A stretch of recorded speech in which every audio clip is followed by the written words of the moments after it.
Hola queridos polizones, bienvenidos a un programa más del Camarote de Darwin. Somos Guille y Laura y hoy tenemos el primer programa de nuestro mes dedicado a la miniciencia, es decir, vamos a hacer muchos más programas con una duración más corta y un contenido más variado. A ver qué tal funciona y si os gusta. Sí, hoy vamos a empezar con uno de esos programas breves. Hoy lo vamos a dedicar a una noticia muy reciente que ha salido apenas hace un par de días. Y es que, como sabéis, en Europa hay unas normas muy restrictivas en el uso de la biotecnología en nuestras cosechas. Si recordaréis, hicimos un programa dedicado a transgénicos, que era el programa 9, que lo podéis volver a escuchar, hablando un poquito de este tema. Entonces, hoy vamos a empezar con un programa breve dedicado a esta gran noticia que tiene un gran impacto en el mundo científico a nivel europeo. Pues sí, empezamos. Bueno, queridos polizones, pues es que resulta que en noviembre de 2019 el Consejo Europeo encargó a la Comisión Europea de Salud que elaborara un informe sobre nuevas técnicas de modificación genética, que ya sabemos todos cuáles son porque a nosotros aquí en el camarote nos encanta hablar de CRISPR, y las denominaron NGT, New Genetic Techniques, en inglés, nuevas técnicas de modificación genética, y que no tienen por qué ser necesariamente transgénicos. Esto ya lo hemos repetido muchas veces. Y lo que querían hacer era evaluar pues, la seguridad y si debía o no replantearse estas estrictas normas que tenemos aquí en Europa. Y bueno, este informe se acaba de publicar el 30 de abril, hace un par de días, y vamos a ver por encima lo que han decidido. Pero bueno, os hacemos un spoiler y es que consideran que sí, que las normas están anticuadas y consideran apremiante una actualización para dar cabida a estas nuevas tecnologías en nuestras cosechas.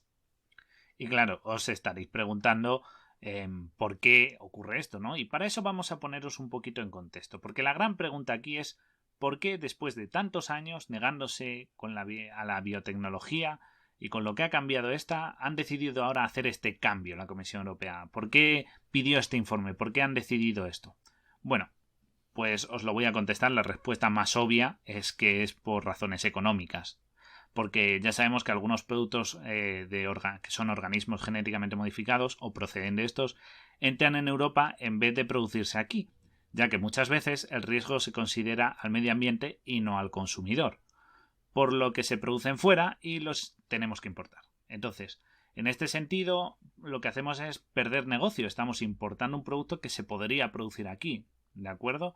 Entonces, estar perdiendo esa exportación es una pérdida económica importante. Entonces, ¿a qué se ha llegado a la conclusión? De que estos cultivos modificados genéticamente es verdad que son mejores en rendimiento y cualidades y constituyen un mercado muy atractivo para Europa. Y entonces, viniendo de esa razón, es por lo que se ha decidido pues elaborar este informe, ¿verdad, Laura? Así es. Y luego, en segundo lugar, también tiene que ver con la economía, pero es un poquito más indirecto, es que hay un par de planes en Europa que se han aceptado hace muy poquito, que son el European Green Deal, como el Pacto Verde, y su hermano pequeño Farm to Fork, que significaría pues algo así como de la granja a la mesa, ¿no? Y son unos planes que ha desarrollado la Unión Europea para conseguir varios objetivos, y vamos a hacer un pequeño resumen de cuáles son esos objetivos.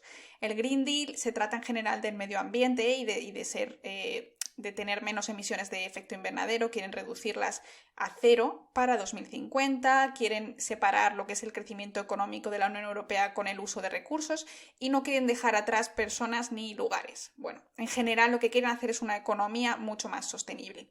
Y luego el programa de la granja a la mesa quiere amplificar lo que sería la agricultura ecológica, quiere reducir la utilización de plaguicidas en un 50%, hasta 2030 quiere ir reduciéndolos hasta llegar al 50% de los que estamos usando hoy. Quiere reducir el exceso de nutrientes, es decir, no usar tantos fertilizantes, al menos reducir un 20%, usar menos antibióticos en las granjas y en acuicultura también para reducir esta resistencia que todos sabemos que se produce, y sobre todo lo que quiere hacer es llegar a un 25% de todas las tierras agrícolas dedicadas a la agricultura ecológica, es decir, reducir los químicos, reducir los fertilizantes, reducir los antibióticos y aumentar la agricultura ecológica. Y claro, para conseguir todo esto, lo más importante es, como bien has dicho, impulsar la agricultura. Pero claro, con las restricciones que hay sobre el uso de herramientas genéticas y además las limitaciones al uso de químicos y tratamientos, pues los agricultores acaban produciendo menos cada vez. Entonces, claro, llegada a esta situación, pues la Comisión Europea por fin ha publicado este informe sobre las nuevas técnicas de modificación genómica, que os voy a resumir así muy por encima y de manera rápida. En primer lugar, lo que querían ver era si las leyes en referencia a organismos modificados genéticamente estaban desfasadas, ¿de acuerdo? Sí que es verdad que se referían solo a los denominados transgénicos, porque ellos consideran que cualquier organismo modificado genéticamente se considera prohibido o inseguro al 100%, ¿de acuerdo?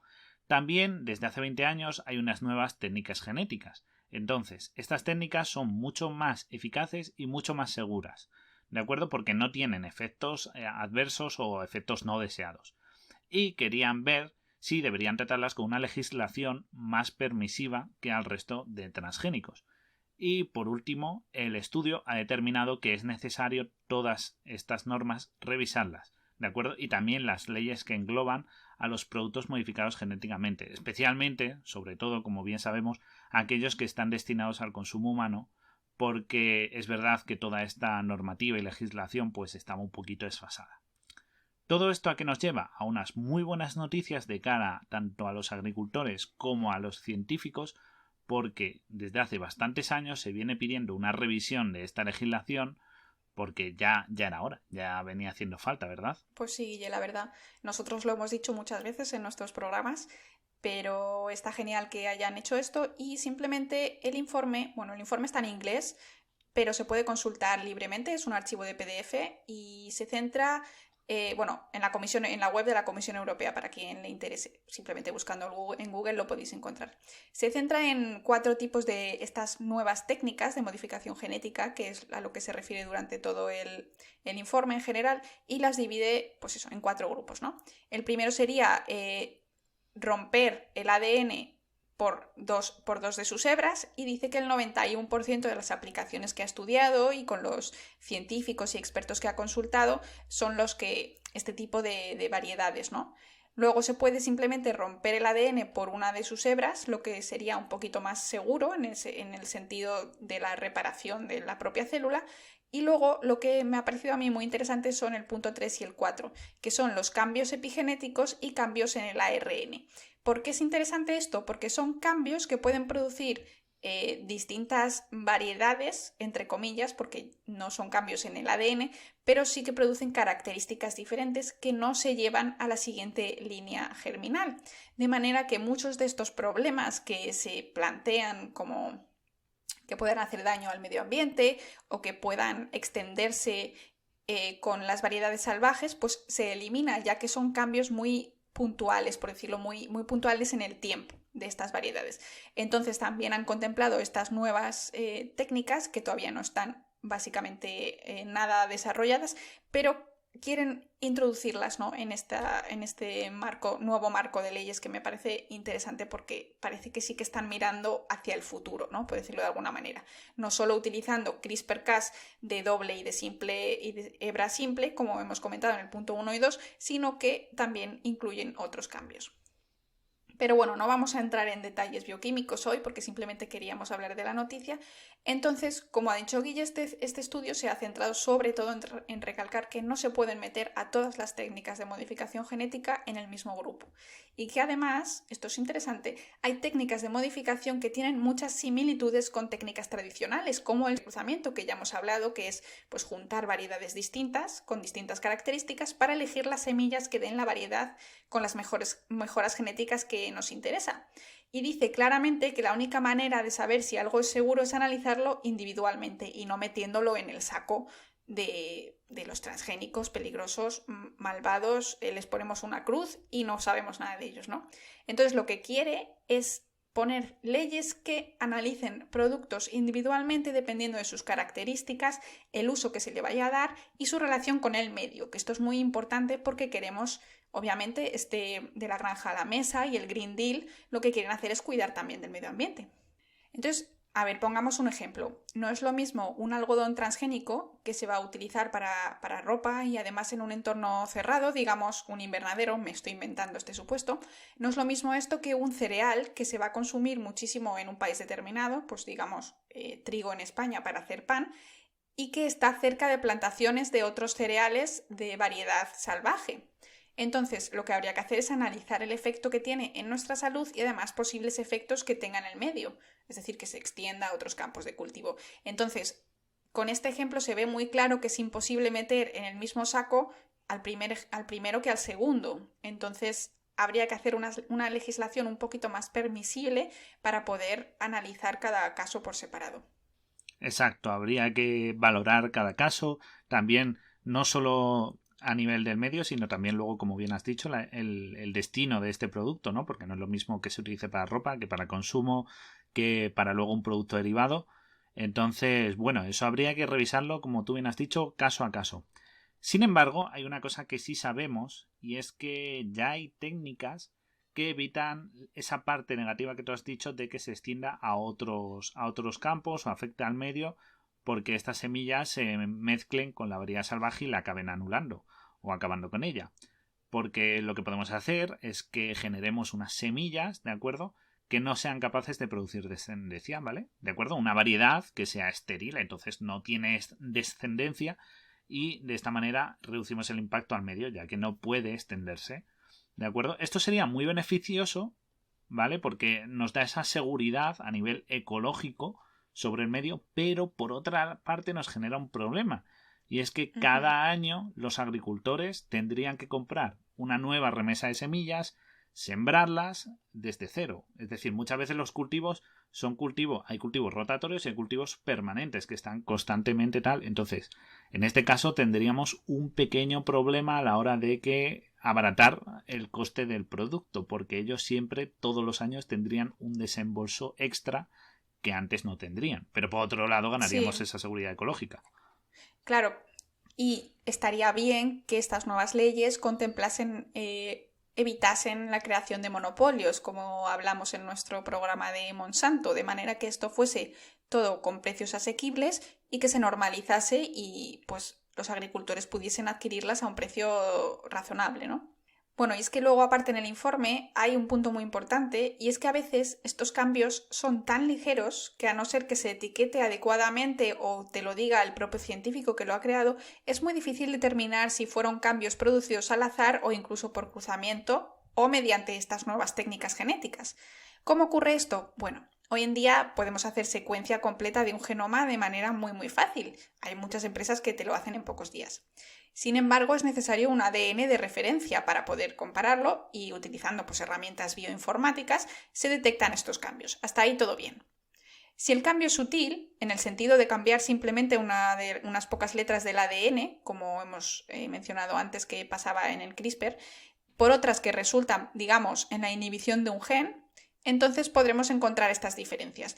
Pero lo que no podremos hacer es saber si se han producido al azar las mutaciones que ocurren de manera natural, por selección natural, digamos, por cruzamiento o generados en un laboratorio, ¿no?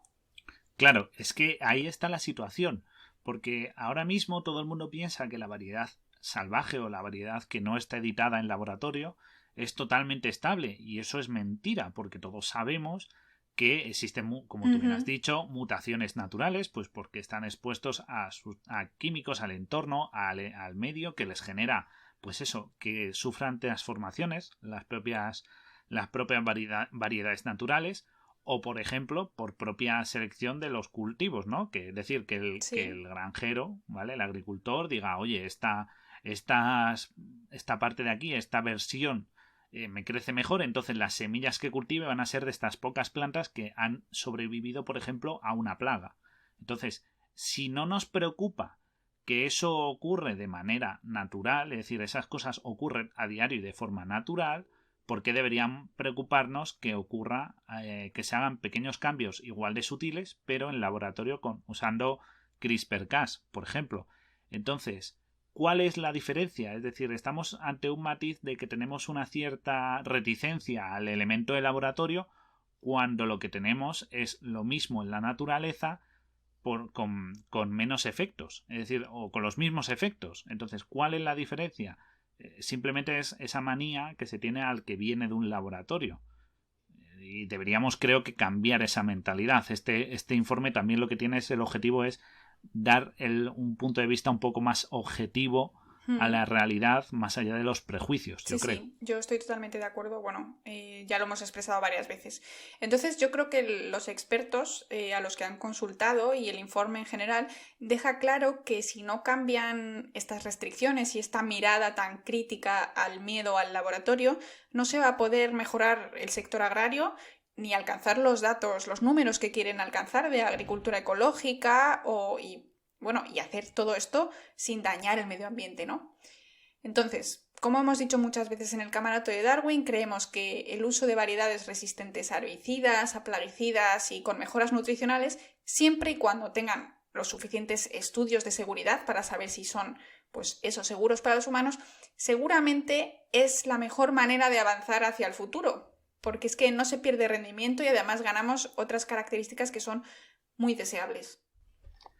Una última cosa antes de terminar, y es que os tenemos que decir que este informe no viene acompañado de una propuesta legal, ¿de acuerdo? Es, digamos, un preludio, es el primer paso que da Europa para ir viendo esta situación, ¿de acuerdo? Esto siempre ocurre con cualquier legislación existente. Antes de redactarse la ley, tiene que haber una propuesta, y antes de esa propuesta tienen que haber unos estudios o unos informes que valoren el tema a tratar. En este caso, estamos hablando de una agricultura sostenible y segura y con controles menos estrictos cuando deban serlo en torno a esta tecnología, ¿de acuerdo? Entonces, como bien ha dicho Laura, desde el Camarote, queridos oyentes, os tendremos informados de estas novedades porque nosotros apoyamos estas propuestas y la verdad es que sí que es verdad que va a haber más noticias de aquí en adelante con este tema. Entonces, os informaremos de todo por si os apetece cocinar unos nuevos tomates con más vitaminas que nos lleguen o champiñones que no se oxidan. Así que cualquier nuevo producto que salga y noticia os tendremos informados aquí en vuestro programa de podcast favorito. Pues sí, desde el Camarote de Darwin ya nos despedimos con este mini ciencia. Esperamos que os haya gustado. Ya sabéis, compartir con vuestros amigos si os ha gustado, darnos a like, seguidnos en redes y nos vemos en la próxima. Recordad, somos vuestra emisora clandestina a bordo del Beagle y nos vemos en el próximo programa de Mini Ciencia. ¡Hasta la próxima! ¡Chao!